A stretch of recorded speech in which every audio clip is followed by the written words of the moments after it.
Okay, hey everyone, to whoever is listening this month, and welcome to the latest in the series of these online conversations with various writers.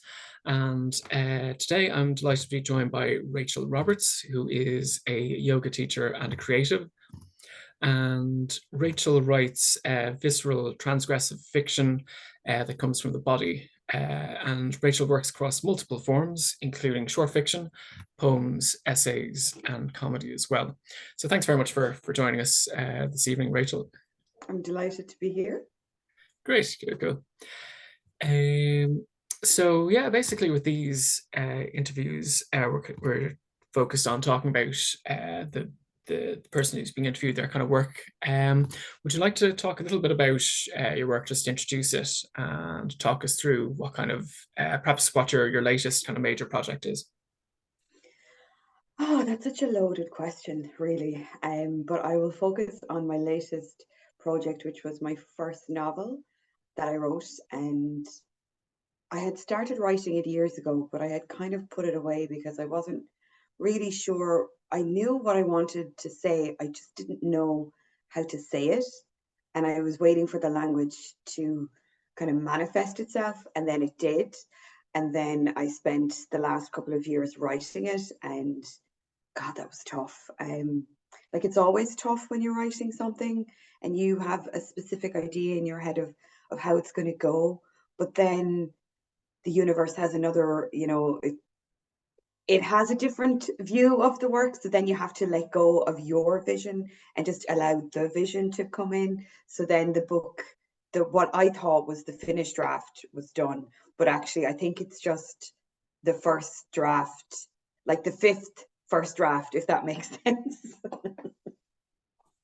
That makes sense. Yeah, I know. In sometimes I work kind of collaboratively, like in I've done a fair bit of work like in an academic setting where things might go through multiple drafts and you end up having version 1.1, 1.2, 1.3, and then version 2.1, That's exactly, yeah, that's it. 2.2. Like I was at draft, I thought draft five was when it was finished. And I was really I mean it's a massive like on undertaking, and I was really proud of myself for having done it. And I know we're not supposed to talk about that, but it literally nearly killed me to write this book. So I was really proud of myself. And on my birthday, was the day that was the 27th of September. I entered it into the novel fair with such high hopes. And because for me, my blood, sweat, tears, everything just went into this book. And then I didn't. And I was so sure that I was going to rank somewhere because the approval of like other people is so important as a creative. So I kind of entered it in, and it didn't even feature. And I initially I was really upset, like not crying upset, more sort of disturbed by the fact that other people didn't tell me how great my work was. So I had to sit with that, and I meditated on that, and I thought, okay, well, if you're going to continue the rest of your life as a creative, other people's opinions of your work and other people's validation cannot be something that you prize above your desire to do the work, because if that's the case, it's going to be a really tough life, Rachel. So I kind of sat with that, and then I read back over the book and I realized that it wasn't ready. There's still something that isn't, I don't know what it is yet. I've been doing, and I think it's because for the first, when I was writing it, it was really, it was really in, I was really in a creative space with it. I was really in that kind of flow with the universe and the energies, and all of that kind of stuff. And it was like a writing meditation. But what I didn't focus on, that I kind of later understood, was that I wasn't giving it the kind of the structure and the form that a novel needs as well. You know what I mean? I didn't understand, what the protagonist role was, like what was the incident that was driving her, what was her, what was she learning, all these things that I kind of, even though I love academics and I have such a reverence for it, there's the kind of creative part of me is like, oh, academics is the bane of my life. But actually everything has its place as well. So now I'm kind of focusing more on that. So yeah, I went off on a big tangent there, but I hope that made sense to somebody. Yeah, that's really interesting. I suppose the funny thing is you can probably you kind of mention academics. I suppose in the fiction world, I suppose particularly in kind of genre or commercial fiction, I think there's almost more pressure, I think, to have that kind of structure in terms of the character arc and what the character is learning or what have you, or they can be quite structured. Like people can be quite snooty about the romance genre, but it's often quite structured and it is Yeah. quite, there is a certain different subgenres of certain ways of doing things. And people can give out about it or say it's a template, but it certainly is quite structured. Whereas, some more literary work can be quite experimental or kind of throw some of that structure out the window, or um, often in more kind of literary kind of novels, you see characters or protagonists who have no arc as such. They're sort of the same, the same at the end of the book as at the beginning. But um, I thought And it I was think that's okay though. I think that's not, I mean, it was the first thing that one of my writing tutors said to me, because I did my first kind of writing course was in NUI Maynooth, but they had in Kilkenny campus, they had a course that they were doing creative writing for publication. And I did that course. And I remember one of the first things that it was run by Suzanne Power and John McKenna, and it was a fantastic course. I'm not sure if it's still going, but it has churned out some of the most prolific writers in this country and worldwide. So let's just give a nod to that. But one of the first things that they did say was, you have to learn the rules in order to break the rules. And I think that's so important. I mean, there's so many wonderful creatives out there, myself and yourself included, but we do have to learn how to, you know, be in that world as well. Like as you say, like what's the character arc and what's the protect, what's all of that. And even though it really, really annoys me to say it, it's true.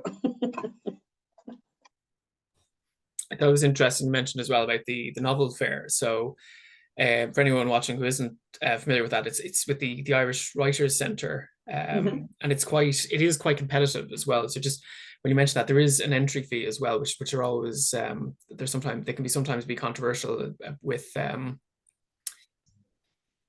in the writing world. I mean, maybe not so much for contests, maybe it's kind of okay, but there is like a non-trivial entry fee. In fairness to the Irish Writers Centre, they do make efforts to kind of waive it or have exceptions for people sort of from people who have less money, basically. But they get a very large number of entries as well, and there's only a certain number of entries that feature. So the reality is you can be doing very good work, like, and not feature within that. It is, there's a lot of people. I suppose writing a book isn't the most original idea in itself. Like there's a lot of people who have done it. So the book What are you itself might be saying, very original. Andrew? Are you saying I should give up my dream? No, no. The book itself might be very original, but yeah, there's a lot of people kind of writing out there. So I suppose Yeah, the there point is. is that you can be doing excellent work and not Yeah. necessarily win a contest based on, very various things. So Yeah, I um mean, I think one of the things about my novel, Fernweh, which is a German word, which means the longing to be away. So it's loosely translated to English as wanderlust. But wanderlust can be this lovely. When I think of wanderlust, I think of myself as a backpacker and like wandering through, Cambodia. Like, oh my God, yeah, this is great.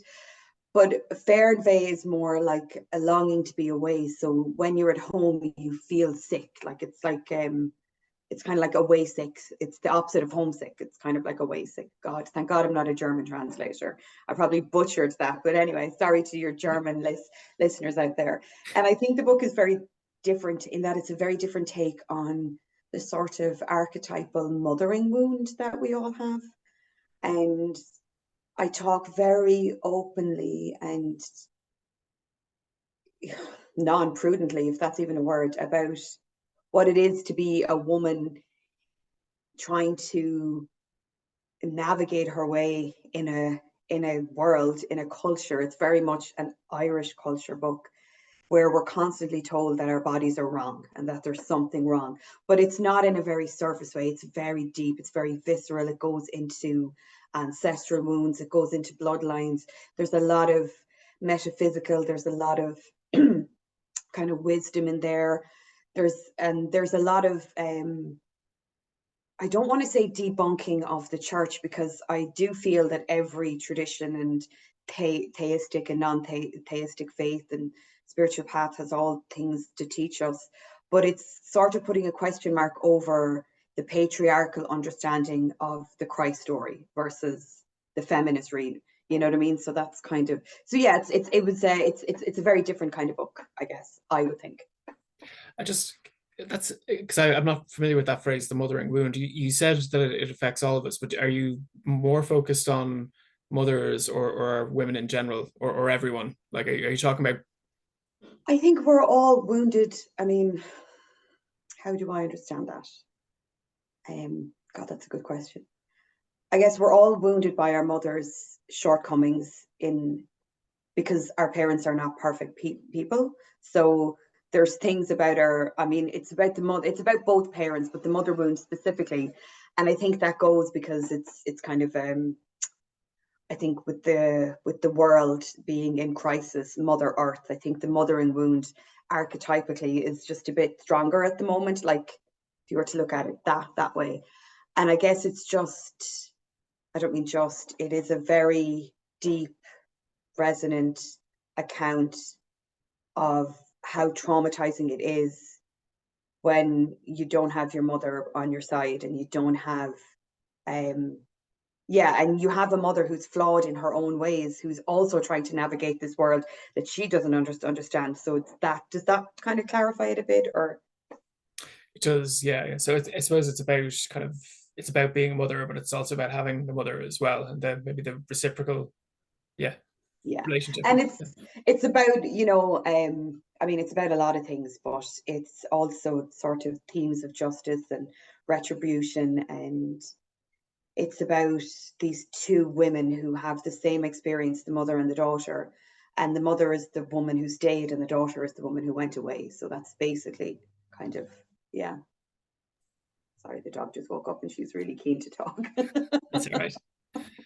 So I guess it touches on immigration then when you say leave, like when you mentioned about the idea of wanderlust or the German word. Yeah, and I guess maybe not immigration, but just the sense of wanting to be away from mother, like just wanting to be away. It doesn't Mm. matter because home isn't a place that the protagonist understands. So she can't be homesick because she doesn't understand what home is. So she needs to be away because she's no understanding of what home is. That makes sense. And okay, is there kind of an arc where she starts to understand, maybe start to understand it more from it once she's got that distance? Yeah, yeah, exactly. Okay. You're giving me more reasons to understand my own work, Andrew. So this is a reciprocal exchange of knowledge. Okay, well, the interview slash therapy session is going well. Isn't Okay, every encounter we have that? okay, okay. um, cool, cool. I just have you published kind of some of your I know you're kind of you're working away kind of on the novel. Have you published kind of poems or short stories before? I have I've published a good few short stories. I've won a couple of awards. Um I was the first person to win the Carlow Literary Award when I was in college, way back when. And then I think I came second or third place the following year. Um my most recent was the Abbey League's Power of Words Writing Festival. I there was my short story Rebecca featured in their anthology and was one of their winners as well. I've had a few essays. I don't think I've won anything per se, but they've definitely been noted, whatever the hell that even means.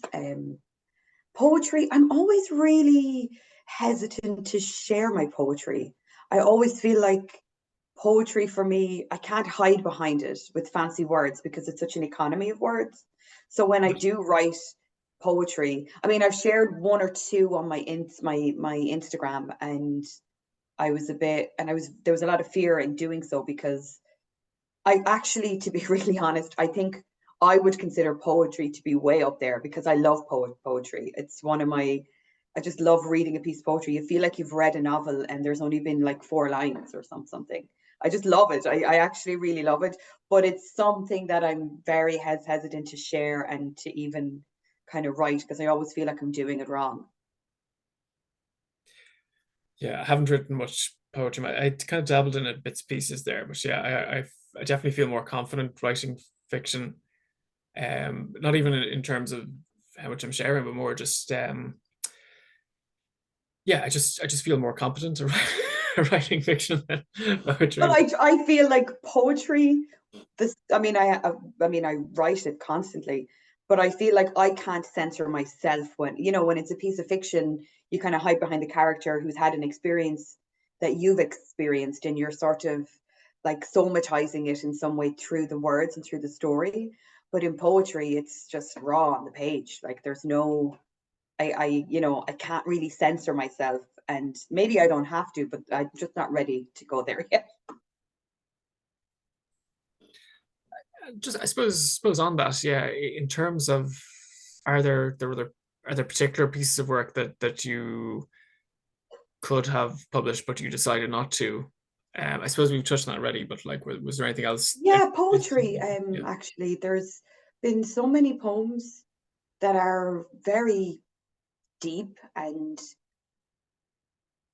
very significant for me, and I've resisted sending them to a competition because I've just been afraid that I was revealing something about myself that I wasn't ready to share. And maybe that's something that comes with maturity because, yes, there are some great, younger poets, but I do feel as you get older, dare I say it, you kind of lose the you kind of don't really give a shit too much about what people think. Whereas when I was younger, I was very consumed by that. So, I think as I'll get older, I might embrace that more. But I definitely think they're the reluctant pieces that I want to share for now. I think whether or not your grandparents are still alive is often a factor for people as well. Speaking of the aging, And it's such a good point and such an Irish thing to say. the yes, the aging thing. It turns out I wasn't that much more mature after all. That was it actually. It was somebody else's aging process, but um, yeah, it can be tricky. Yeah, putting stuff out. I know, like the stuff I do is very fictional. Like, I mean, I don't really write characters who are based on anyone in particular. They're often a hybrid of different archetypes or maybe different bits and pieces of ideas and so forth. But yeah, it's even touching on even some things thematically in the plot, like I sometimes write stuff that kind of touches on kind of workplace stuff, which can have parallels with people etc. Even if it's not about them, like you sort of yeah, you can feel someone will think that you're kind of revealing. Someone might feel that I'm revealing something in my fictional work of fiction. So Well, I think workplaces can, I haven't worked in any kind of officey or any workplace settings for a while now, but I think they're a family of sorts that come with all the dysfunctions that a regular family comes with.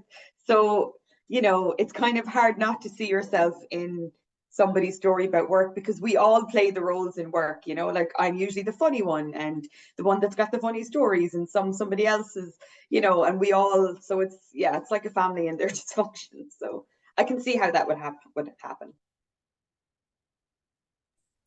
yeah, it's so yeah, I mean, it's difficult not to see.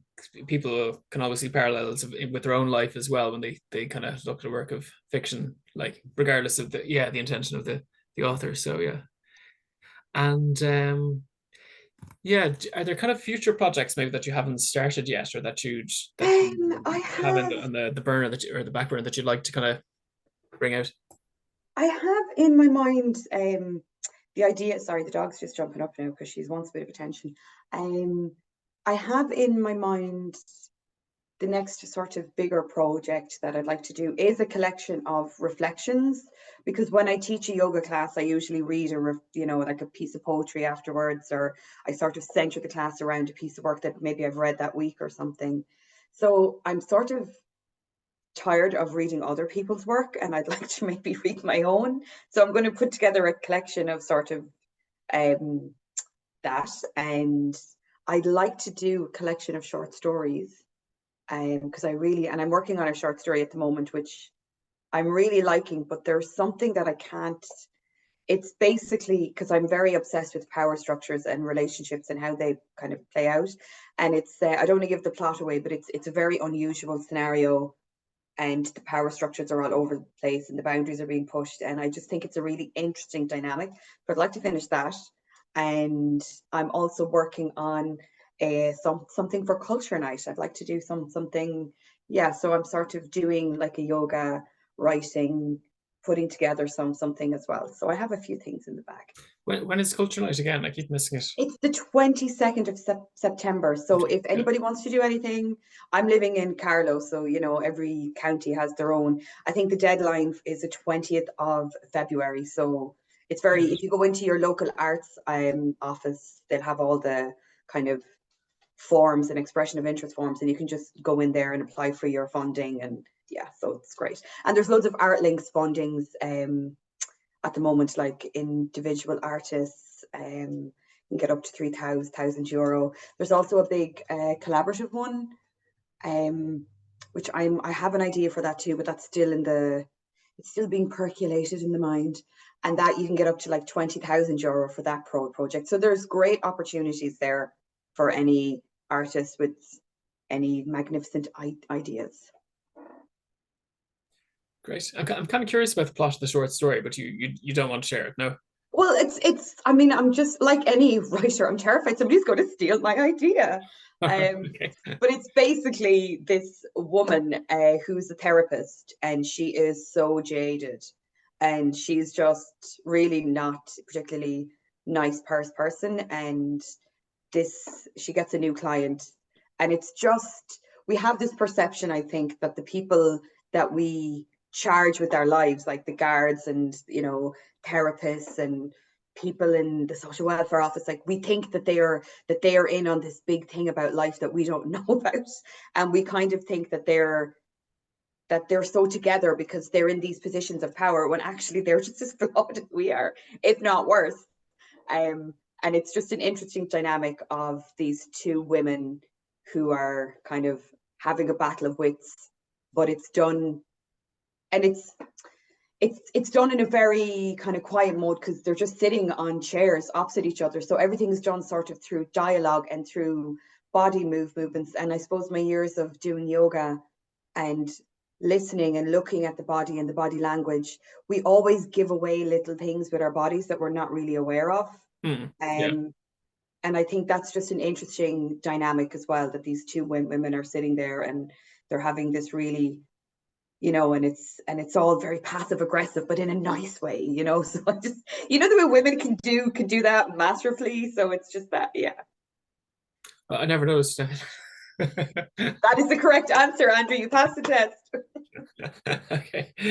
Yeah.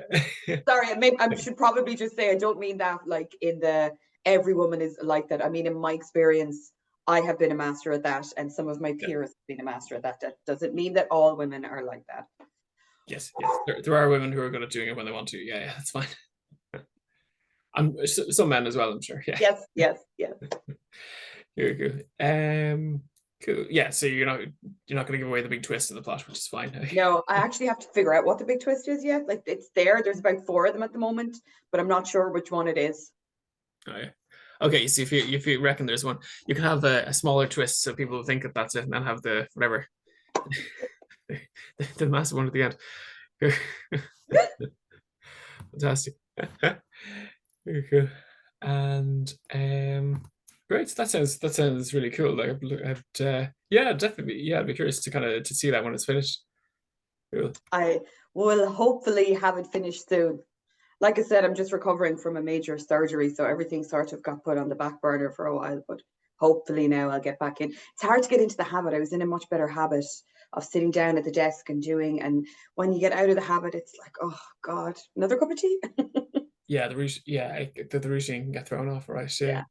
Yeah. But it's interesting what you say about the kind of embodied literature as well. Like something like embodiment is kind of an interesting thing, particularly when you're working with something kind of abstract like literature. But at the same, I'm kind of interested with one thing. I probably touched on this in other interviews I was doing with other people, is kind of writing compared to other formats or other media. So I don't know if you know Rob Doyle, the Irish writer, but he mentioned one character who says he only got into writing because anyone can do it. All you need is pen and paper. But he's clearly a frustrated action movie director. Um, but I kind of think about how, like in writing, you can kind of appeal to different senses. Like obviously, videos are kind of quite easy to consume, and a lot of people like to consume them who don't read, whereas reading is more active. But movies are a very audio visual medium, whereas in within writing you can kind of touch on other sense modalities, other senses basically that are harder to tap into or less directly in audiovisual media like film or whatever. And of course, you don't just have five senses. If you think of touch, you have like hapsis in terms of actually touching something, but then also proprioception, so your sense of location in space around you as well, or your sense of balance. And so that's something that will be kind of interesting to explore in embodied literature. Because I don't think of my own work as it. Maybe it is unintentionally embodied, but I suppose if you're kind of thinking about that more explicitly, like it's probably. I don't think when I started writing the novel that that's what was going on.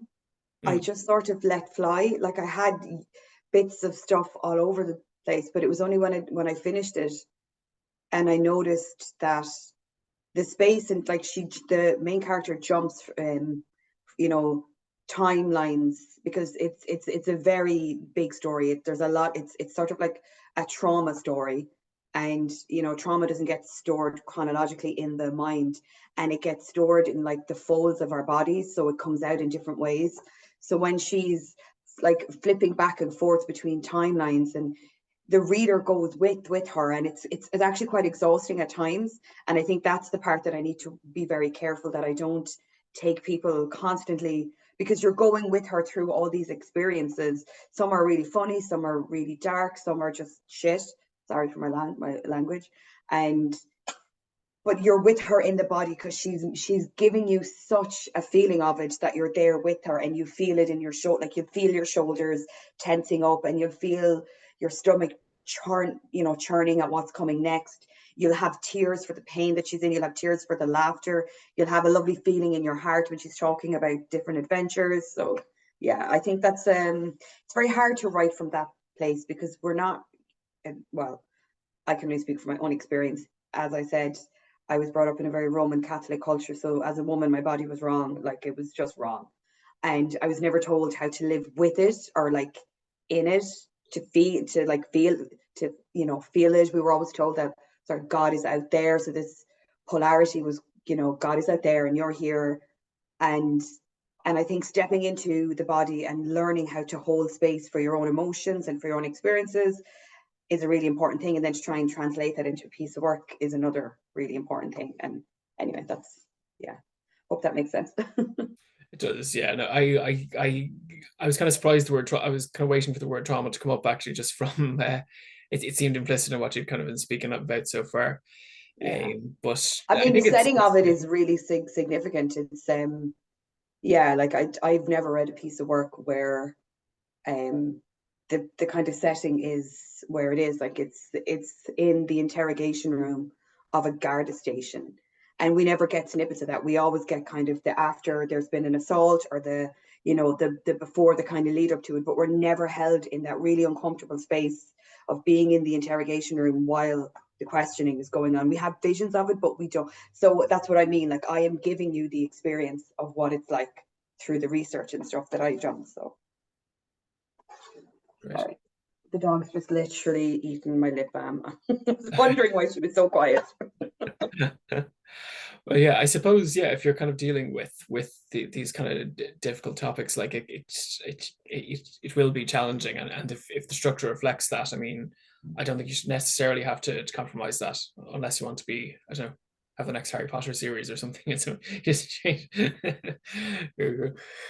It's actually funny that you mention Harry Potter, because I swear to God, I really am laughing because each chapter kind of opens in the same way a little bit, because it's part of this, it's how the story unfolds. And I remember, because I'm a big Harry Potter fan, and I remember, doing all the different drafts, and I thought, God, it feels like at the start of every Harry Potter book, we're on the train to Hogwarts. It feels like that. So when you said Harry Potter, I just laughed because that was actually a thought that. So you must be intuiting me. I guess I was thinking about, yeah, more just, I was just trying to think some, wildly successful kind of commercial series or whatever. Yeah, yeah, that's all. We're Um, on two very different wavelengths, Andrew. yeah, we ended up in the same place anyway. That's true. Um, very good.